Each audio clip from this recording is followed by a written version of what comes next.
Hello everyone, it's Nico here, and I've had a few messages from people wondering what my setup is for my live streams and my pre-recorded videos. So what I wanted to do today was just kind of share with you some of the things that I've been considering when I am putting out my videos. So I hope you enjoy and I hope it's useful for you.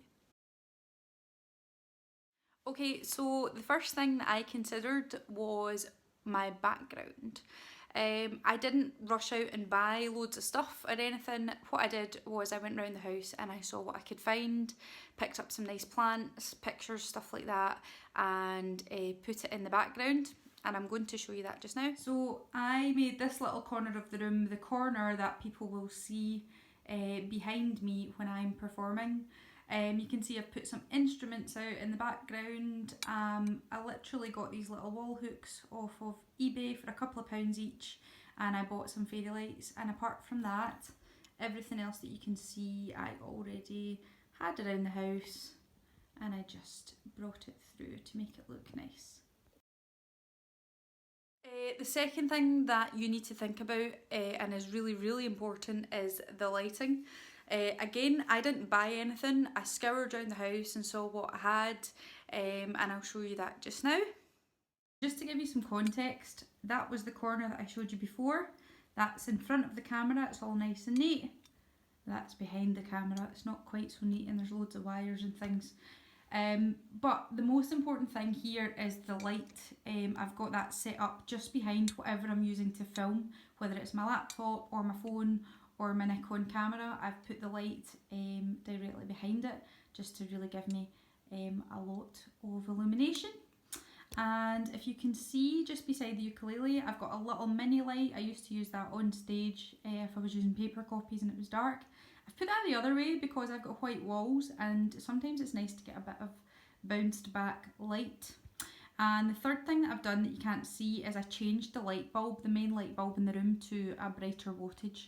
So that's the three things that I've done to try and make my lighting good. Okay, so that's my first two tips. My final tip is be resourceful. You don't actually need to go out and buy loads and loads of stuff. If you play music anyway, you've probably got quite a lot of stuff around the house that you can be using for your setup. And I'm going to show you a demonstration of what I've done with my stuff, and some of it might be useful for you.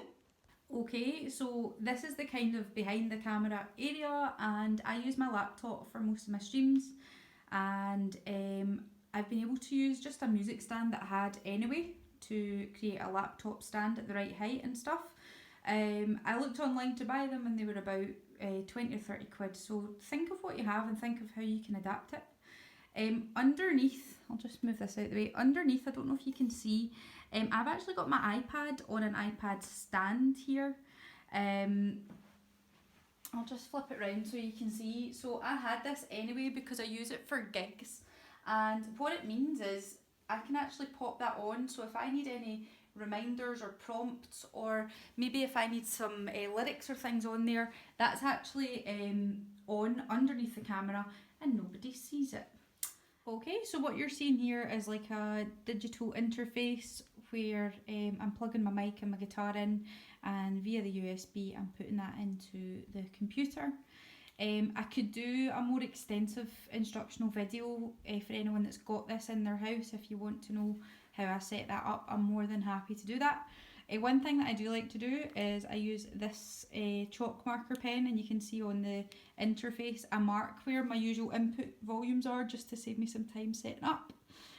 That's one way you can capture the sound. As I say, that's probably a separate video, and if you want me to make that, just leave a comment and I can. The other thing that I quite like to use sometimes is this Blue Yeti microphone. I bought mine at £79. I think they're around about 100 normally.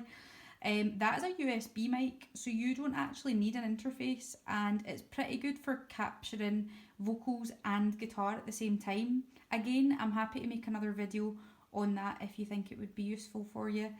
Just let me know in the comments. So that's two different ways of capturing the audio for your performance. Okay, so that's just 3 quick tips to help get you started. Think about your background, think about your lighting.